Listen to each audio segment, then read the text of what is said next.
Un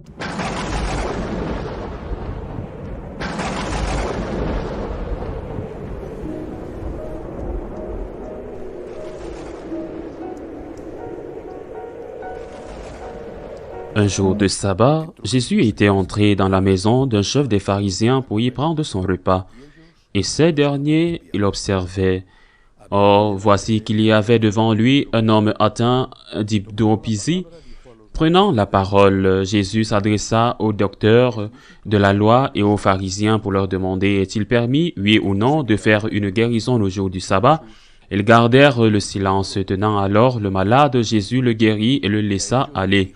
Puis il leur dit: si l'un de vous a un fils ou un bœuf qui tombe dans un puits, ne va-t-il pas aussitôt l'en retirer, même le jour du sabbat? Et ils furent incapables de trouver une réponse. Acclamons la parole de Dieu. Nous célébrons aujourd'hui la mémoire liturgique de Saint Martin de Porres. J'ai parcouru l'Amérique de fond en comble, du Canada à Concepción au Chili. Je connais, je crois, assez bien les particularités de chaque pays. Il est difficile pour un Espagnol de ne pas aimer l'Amérique. Parfois, nous ne nous sentons pas aimés, mais d'autres fois, nous nous sentons aimés et très aimés. Et je ne peux pas dire que j'ai une ville préférée parce que cela offenserait les autres.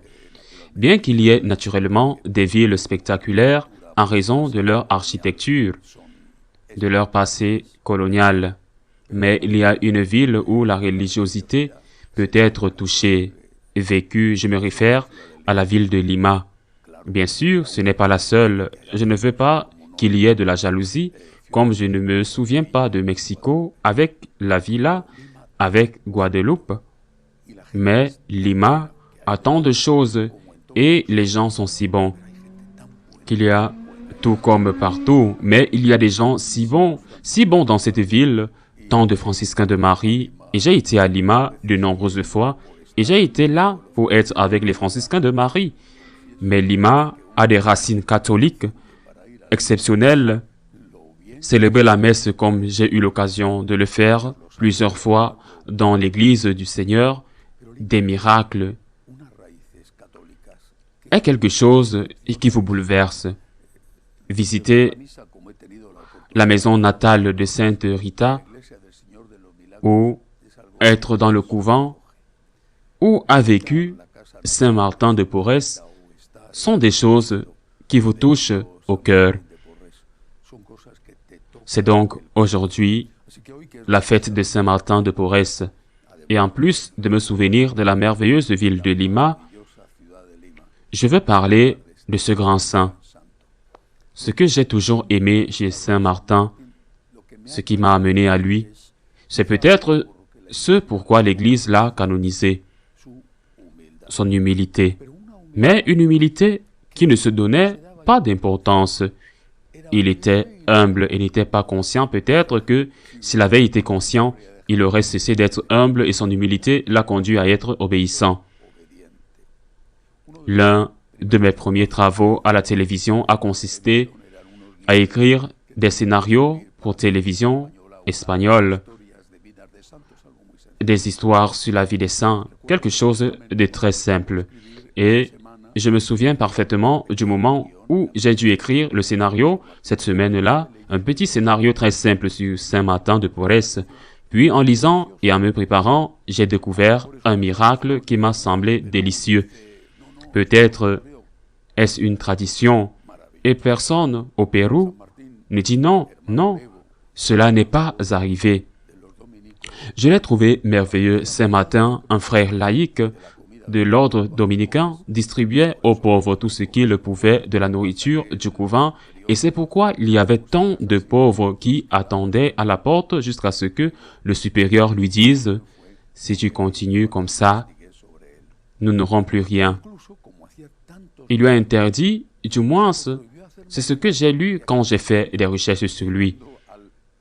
Alors qu'il faisait tant de miracles, il lui a même interdit d'en faire d'autres parce que cela atteignait déjà le point du scandale, c'est-à-dire le nombre de personnes qui venaient chercher de l'aide auprès de cet humble religieux mulâtre.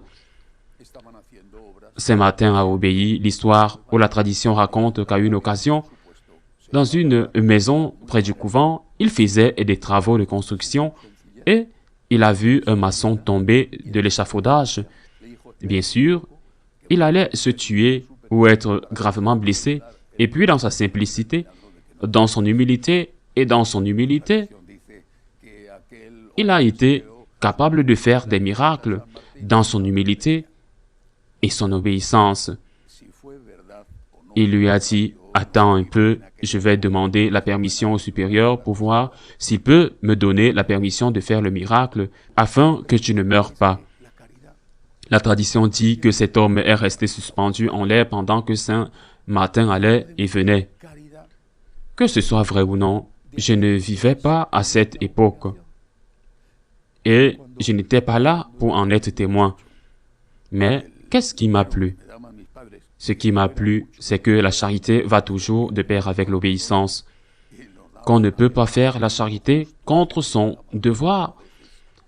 Quand j'étais petit, l'argent que mes parents me donnaient, qui n'était pas beaucoup parce qu'ils étaient très économes, et nous donnaient à ma sœur et à moi juste le minimum, si c'était assez parfois, mais le peu qu'ils me donnaient, je l'économisais pour le donner aux pauvres. Mais je ne prenais jamais rien qui n'était pas à moi, même pas pour les pauvres. Et j'aimais passer du temps à aider les gens dans le besoin, pas seulement à faire l'aumône, mais je ne prenais jamais rien qui n'était pas à moi, même pas pour les pauvres. Il est vrai que ma mère s'est fâchée contre moi plus d'une fois parce que je donnais même les vêtements que j'avais et j'ai compris que j'avais mal agi parce que ce n'était pas juste envers elle sans lui avoir demandé la permission. Mais une fois qu'elle me l'a interdit, je ne l'ai plus jamais fait. L'amour ne détruit pas, l'amour construit, l'amour édifie, l'amour tient toujours compte de ses obligations. Saint Martin, un homme extraordinaire, avec un cœur d'or, qui a appris la médecine pour soigner les pauvres. J'imagine que ces anciennes recettes avec des herbes, Saint Martin n'a rien fait contre la volonté de ses supérieurs. Et il aurait pu protester, il aurait pu dire, ce supérieur est tel et tel. Il n'a pas de cœur, il n'a pas de pitié. Et il a obéi. Je crois que cette union entre l'amour du prochain et l'obéissance est l'union que ce grand saint péruvien nous enseigne. Remplissons notre devoir, remplissons notre obligation. Remplir nos obligations, c'est déjà aimer. C'est la première forme d'amour. Et ensuite, faisons tout notre possible pour aider les personnes dans le besoin en allant au-delà de nos obligations, tant que nous ne sommes pas contre elles, et demandons à Saint Martin d'intercéder pour nous, afin qu'il nous donne un cœur si amoureux de Dieu, si passionné par Dieu, que nous soyons prêts à risquer notre vie, même si c'est nécessaire, tant que cela va à l'encontre de ce que le Seigneur nous demande à travers ceux qui le représentent. Que Saint Martin intercède pour nous et qu'il intercède pour le Pérou d'une manière particulière en ce moment délicat de son histoire.